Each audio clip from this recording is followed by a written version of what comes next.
Welcome to Jolene's Books and Writers Talk, where stories begin long before the first page, and writing is more than words on a screen. I'm your host, Jolene McFadden, and each week I sit down with authors and publishing professionals to talk about craft, creativity, and the real life behind the books. These episodes are sponsored by Southern Dragon Publishing. Please take a few seconds and hit the like button, share this and other episodes, subscribe to our channel, and even leave a nice comment below. Let's begin. Hi, I'm Robert Carney. I'm the author of Unscarred, an epic fight to heal my wounds from addiction. It's my first book. It is a book of hope, perseverance. It's about the childhood trauma, alcoholism, drug addiction, crime, prison, recovery, finding God. I put the book together. It took me 2 years and 4 months. I was inspired by a couple of different people. One was a sports figure who I admire and respect. During COVID, when we were locked down, I was on Zoom meetings all the time because we couldn't make outside meetings. And he spoke of his childhood trauma out loud. It moved me. I couldn't believe he said that out loud. And he really gave me courage. It gave me courage to share about what happened to me. And I did. My alcoholism and drug addiction had taken me to prison. I wasn't a very good criminal, but I ended up in prison a couple of times. And during one of those visits, I took a college course. I had actually dropped out in 7th grade. And I went back, I got my GED. While in prison, I took an associate degree program. That college course included creative writing. And I had put a number of short stories together. I started to go through those short stories during COVID, and the idea came to write a book and share my experience, strength, and hope, in hopes that it may be helpful to others. I describe myself as the three-legged bomb-sniffing dog out in the minefield going, don't come this way, go that way. And so I'm able to express that in the book. The book is a roller coaster of emotions.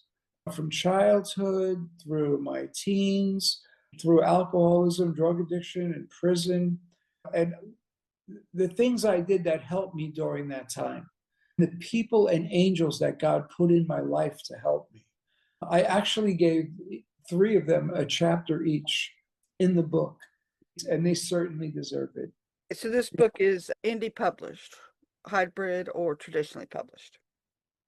I don't know. I'm not sure. I went through KN Literary Arts. Okay. It's self-published. Most of the authors I know are. Yeah. We are taking the power back, baby. That's right. That's right. So what do you like about the writing business? What are 3 things that you really like about writing? I have to say, having written the book, there was a healing process for myself.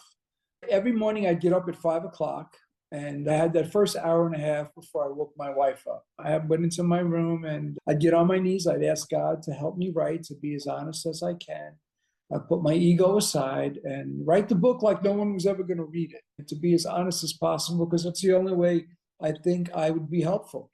And I did that, but it also helped me.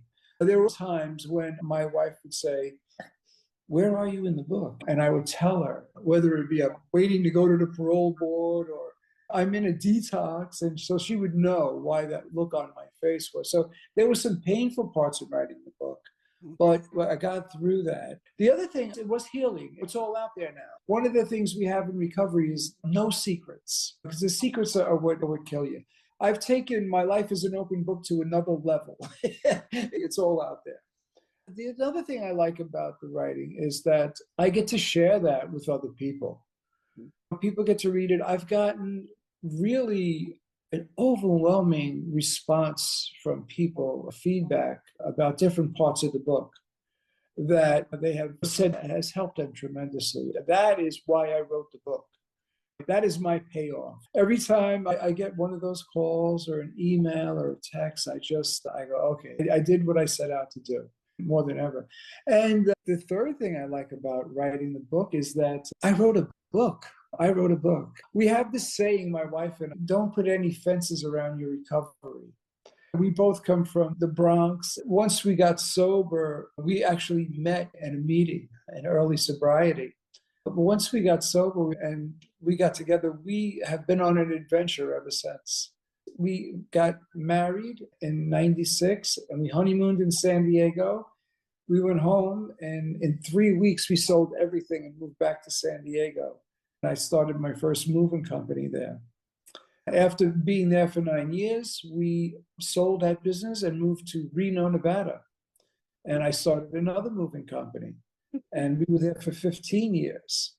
And it's just been one adventure after another. So we don't put any fences around our recovery. And the book is something I never would have attempted had I not had the confidence from my wife and other people in recovery who gave me a little nudge in that direction.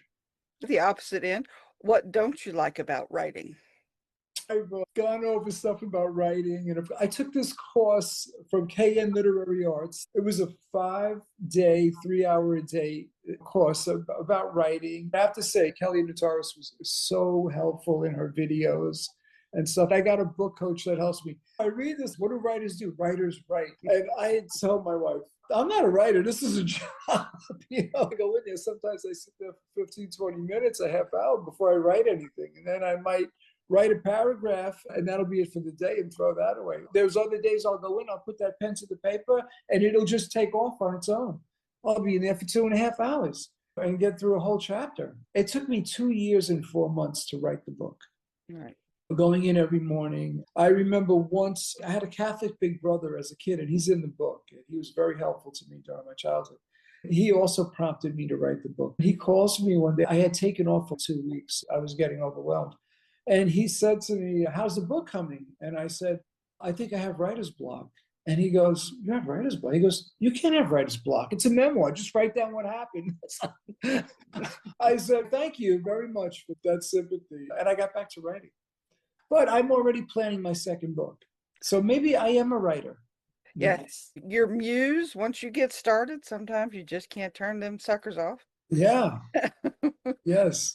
Well, that's great. You're creating another book and you're young yet. You got a couple of years there. I got a couple of years ago. Is it another nonfiction book, memoir type, or are you going to delve into fiction?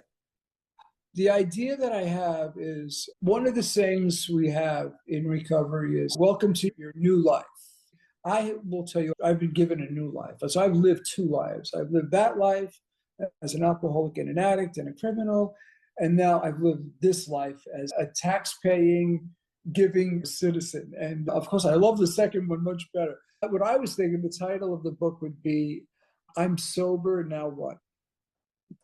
Because I have watched so many people, including myself, go through that transformation of living this life. And now you're in a new life.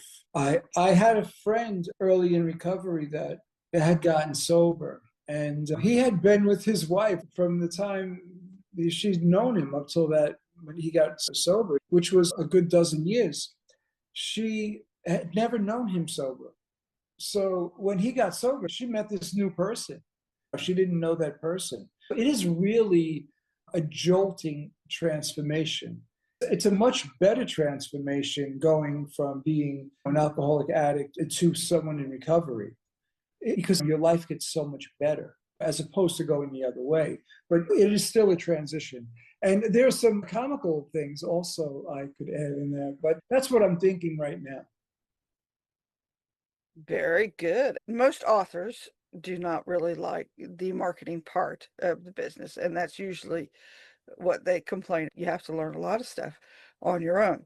So I'm asking authors now, would they consider using ChatGPT to help them with their marketing in the future?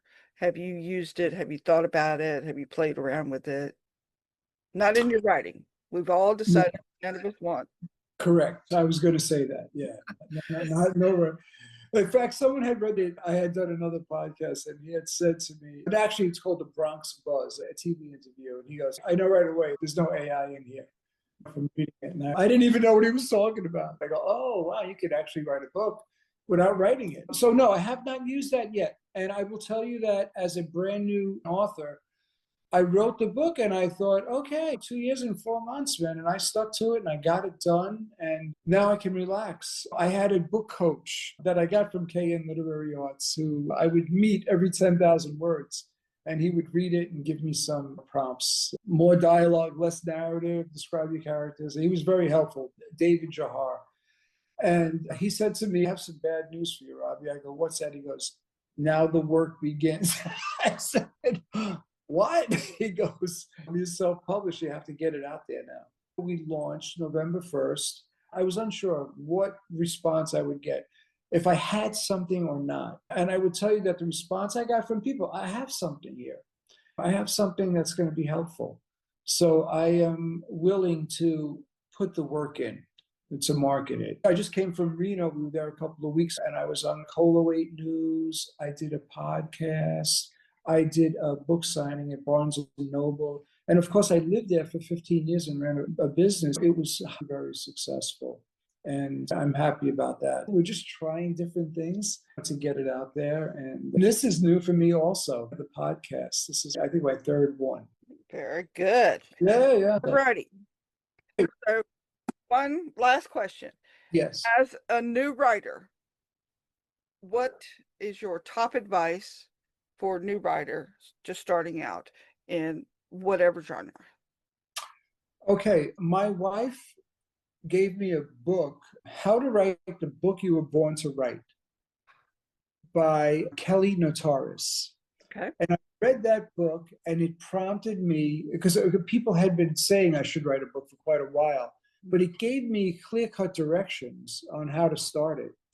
Through KN Literary Arts, I took a 15-hour, 3-hour-a-night course on writing, and I got a book coach through them, who every 10,000 words I contacted him. I had 60 pages written when I called him. And he said, send me what you've written. And I sent it to him. And of course, I'm writing a memoir, but it was so much easier writing it in third person because I was now unattached to that little kid. And he goes, no, it's got to be first person. You're writing a memoir, you've got to. So I did that. And then the next 10,000 words, he said, less narrative, more dialogue. And then the next 10,000 words, he said, I need to see your characters. You have to describe them more. And then on our fourth, we had 5 visits. On our 4th visit, he said, Robbie, you got it. You're writing a good book, man. I would suggest getting some help. Because had I continued writing from that 60 pages, I would have had a memoir that was not written in first person. Right. All those other things that I didn't know I was doing wrong. So first-time writer, I would say get some help. Get in touch with someone. I was lucky my wife had given me that book. And that book had all the information I needed to contact someone for help in that area. Okay. So that's what I would suggest for a first-time writer. Are you a member of any local writers groups? Yes, the Florida's Writers Association. Cool. Yeah. This is all new to us, so we're trying different things just like this. There's a national organization and an international one you may consider in the future if you want to keep going. Okay. It's the Nonfiction Writers Association. They started just before COVID hit, and they've been building their membership, and they've got some good resources. There's one out of England, is the Historical Writers Union, but that may not pertain to you, but they do some memoirs and that sort of stuff. So if anything else, it would be a good way to research in the future. Jolene, thank you so much. You've been so helpful. Thank you. You've been listening to Jolene's Books and Writers Talk. You'll find links to my guests, their books, and additional resources in the show notes. If this conversation inspired you, follow or subscribe wherever you listen. And join me again next week for another journey into the world of writing.